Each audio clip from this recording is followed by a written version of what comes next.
Psicólogo, psicoterapeuta. Hoy vamos a hablar de salud mental.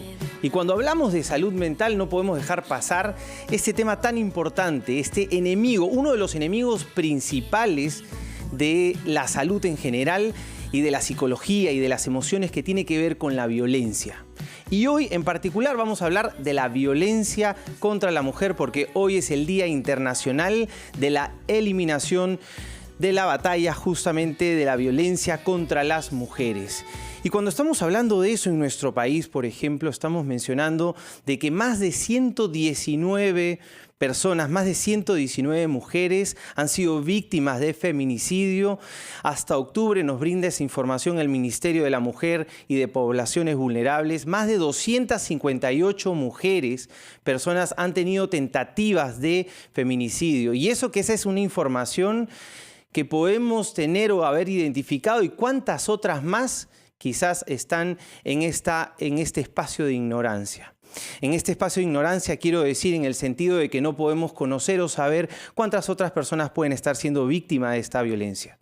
Hoy vamos a estar hablando con Vanessa Herrera, que es psiquiatra del Instituto Nacional de Salud Mental, para hablar de estos micromachismos. ¿Por qué vamos a hablar de los micromachismos? ¿Cómo influye estos componentes, estos estilos y actitudes que son bastante degradantes y que pueden terminar influyendo en conductas violentas contra seres que tanto queremos, que son las mujeres? Vanessa, muy buenas tardes. ¿Cómo estás? Bienvenida al programa.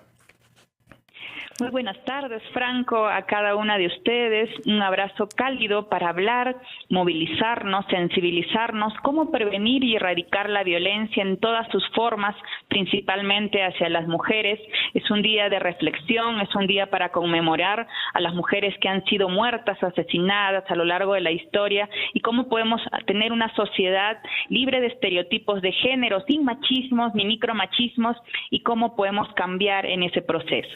Es una tarea importantísima de todos, ¿no? Es una tarea importante no solo de las entidades públicas, de los ministerios, de la policía, sino también de los medios de comunicación, de nosotros, para poder brindar esta información, darle herramientas a quienes nos escuchan, a quienes nos ven, para poder identificar, para poder guiarlos en ese sentido, y a todos en general.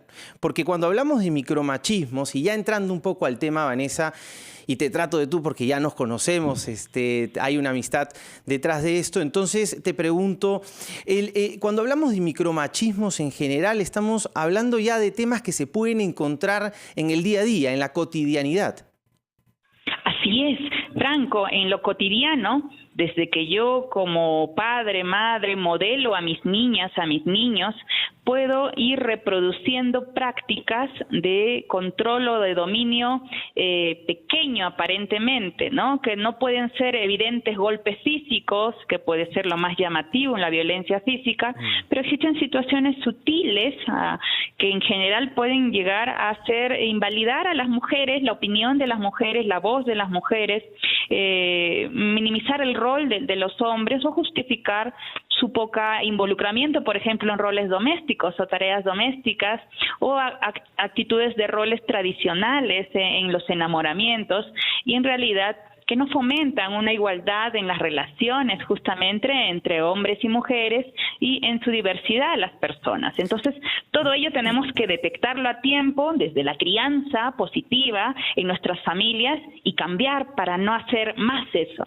Claro, y a veces nos cuesta a nosotros encontrar ese vínculo, esa conexión entre por qué una conducta como, por ejemplo, darle la presa más grande o el plato más grande al hijo y no a la hija, al final, ¿cómo puede estar conectado con una conducta violenta a futuro? De eso queremos profundizar. Vamos a irnos a la pausa un ratito nomás, Vanessa, y regresamos contigo aquí en Espacio Vital.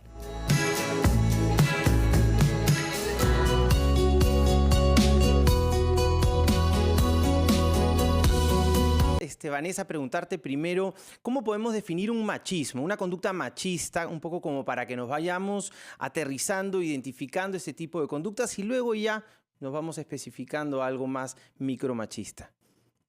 El machismo es esta creencia errónea, normalizada, en la cual se valida de que los hombres es normal controlar, dominar o ejercer poder y subordinar a las mujeres solo por su posición de ser hombres, ¿no? Históricamente, si uno revisa hacia atrás, lamentablemente eso ha pasado en el pasado, donde se subordinaba a las mujeres a espacios domésticos reducidos y no podían ejercer, por ejemplo, espacios públicos o las carreras, o ejercer los roles de liderazgo, o ser presidentas o congresistas, por ejemplo. Entonces, esas creencias todavía en nuestra sociedad peruana son muy normalizadas.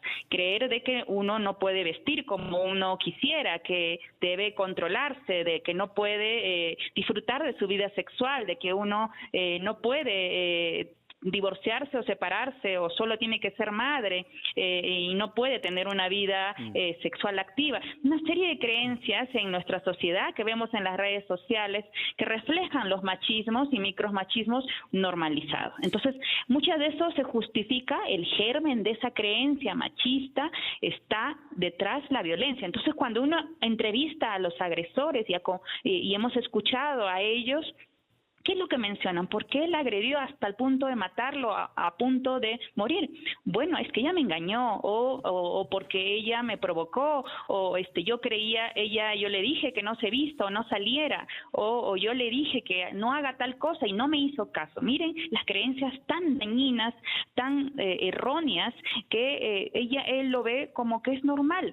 No tiene un trastorno mental, no tiene depresión, no tiene ansiedad. Es su creencia, este estereotipo tan dañino y machista, intrínseco en el que ha sido criado y ha visto, que justifica la violencia erróneamente.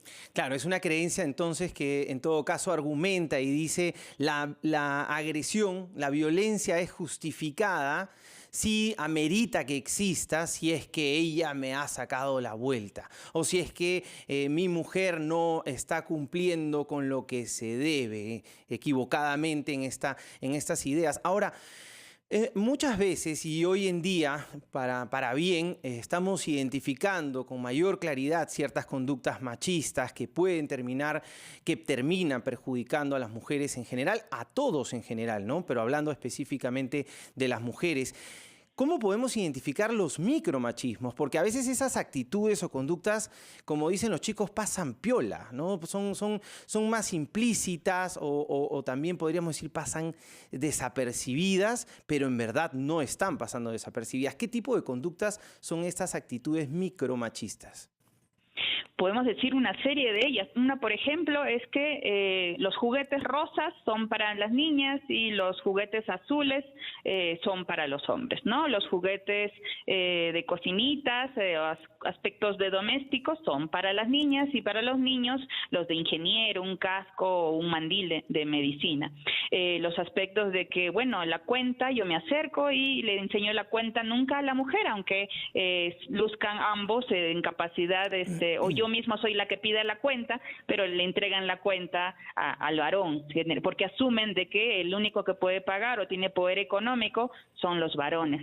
El hecho de creer que solamente puede abrir la puerta el hombre y tengo que yo hacer un tipo de cortejo, también es una expresión de esos micromachismos. En general, el hecho de yo decirle, bueno, es que tú, qué bueno que te ayude, qué suerte tienes que te ayude tu esposo, cuando es normal y es una responsabilidad, la paternidad activa, afectiva y tierna. Entonces, esto que puede ser muy frecuente, muy cotidiano, te has sacado la lotería porque tienes, o sea, son en realidad estereotipos donde se normaliza de que la mujer sí debe ser naturalmente una madre afectiva, activa, y la única que se desempeña mayormente en los cuidados, y no tener un rol compartido y activo en la maternidad y paternidad responsable. Eso es por mencionar algunos de los muchos, como la presa, que también es muy frecuente. La presa más grande son para los hombres y las mujeres no, claro, mejor sí. No hables tanto, ¿no? Claro, si vas a comer tu pollito a la brasa y sobra una presa, no necesariamente uno le tiene que dar al hijo al hijo mayor o al hijo hombre, sino pues por último al que se quedó con hambre, ¿no? En todo caso. Ahora, una pregunta, Vanessa, en ese sentido entonces, estos micromachismos tienen esta relación, o sea, son dañinos, y son dañinos, entiendo, porque están fomentando y fortaleciendo esta discriminación. El mensaje que se manda detrás, entonces, ¿cuál es? Que la mujer es inferior, que la mujer es más vulnerable, que la mujer es menos empoderada y por eso el hombre tiene que asumir estas responsabilidades. No sé, va por ahí.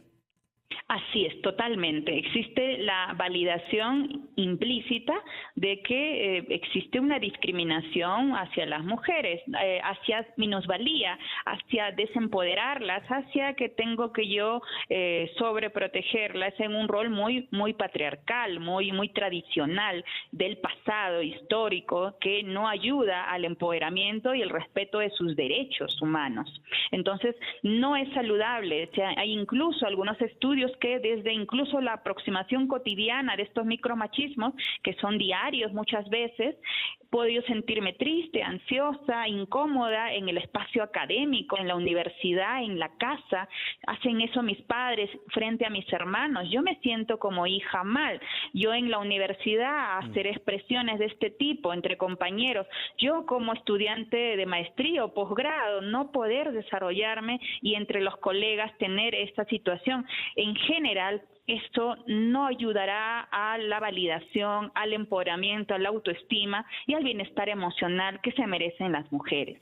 ¿Y cómo lo llegamos a conectar con la violencia? ¿Cómo estas creencias de yo soy superior a ti porque soy hombre, que no necesariamente las podemos llegar a tener abiertamente o muy conscientemente, pero sí pueden estar germinándose, creciendo ahí en nuestra mente, cómo pueden llevar a llevarnos a tomar estas acciones de violencia y agresión? Porque muchas veces las personas nos dicen, ay, bueno, estás exagerando, cómo el tema bueno, en este caso el pollo a la brasa o con esto va a terminar generando una violencia. ¿Cómo se conecta una cosa con la otra? Es que inevitablemente los procesos se van gatillando escaladamente, ¿no? E invisiblemente naturalizamos la violencia, incluso desde pequeños actos. El lenguaje no es inocente, o sea, nuestra forma de hablar, decir, refleja lo que en realidad pensamos o lo que nos han enseñado, hemos visto en la televisión. Entonces, cosificar a la mujer, minimizar en su rol, burlarnos, pequeñas bromas, las bromas hacia las mujeres, sarcasmos hacia su inteligencia o capacidad analítica o su razonamiento o ser amargadas, en realidad reflejan estos micromachismos. Entonces, ¿qué hay detrás de ello? Estereotipos de género donde se mantienen los roles tradicionales y van a ser saludables en la aproximación de pareja. Hablemos de enamoramiento. Si yo me enamoro con alguien, un enamoramiento saludable implica un respeto mutuo, una comunicación saludable, asertiva, un afecto explícito y comprender a la otra persona empáticamente. Entonces, si yo le digo estas expresiones, imagínate si ella se va a sentir bien, si ella es consciente, si es una persona empoderada. Lo mismo a mi hija que se va desarrollando en el proceso, ¿no? Igual en el entorno de mi compañera de trabajo, ¿no? Entonces, yo permito y valido esos detalles, es probable que siga sin darme cuenta normalizando la broma entre chicos, normalizar esto entre las redes sociales de grupos universitarios. Es muy prevalente cuando lo vemos en las narrativas todavía sociales. Y detrás de ello está un escalamiento mayor, el creer pues que en realidad sí hay justificaciones para la violencia. Enfaticemos, nada, absolutamente nada justifica ninguna forma de violencia. Las mujeres tienen secuelas a corto, mediano y largo plazo. Entre las principales emocionales está la depresión, la ansiedad, el riesgo de suicidio y también estrés postraumático, entre los riesgos además de la afectación en la salud física. Entonces, parar el machismo en casa desde la crianza va a ser fundamental y cortar esa transmisión transgeneracional. Que nos devuelve entonces esa capacidad de entender que tenemos control sobre el cambio desde la casa. Vanessa, gracias por habernos acompañado aquí en el programa, gracias por tu espacio y por tu conocimiento. Un abrazo cálido, Franco. Sigamos sensibilizándonos, movilizándonos para el cambio. No toleremos y prevengamos la violencia. Recuerden que hay centros de salud mental comunitario que vienen atendiendo y dando tratamiento especializado en salud mental gratuito a sobrevivientes de violencia. Busca ayuda lo antes posible. No estás sola. Gracias, Vanessa. Te mandamos un fuerte abrazo. Recuerden entonces, las personas en general, hoy estamos hablando específicamente de las mujeres, no son tu propiedad. Cuando nosotros tenemos una relación en donde no es horizontal, en donde nosotros sentimos que, o la otra persona siente que tiene poder sobre uno,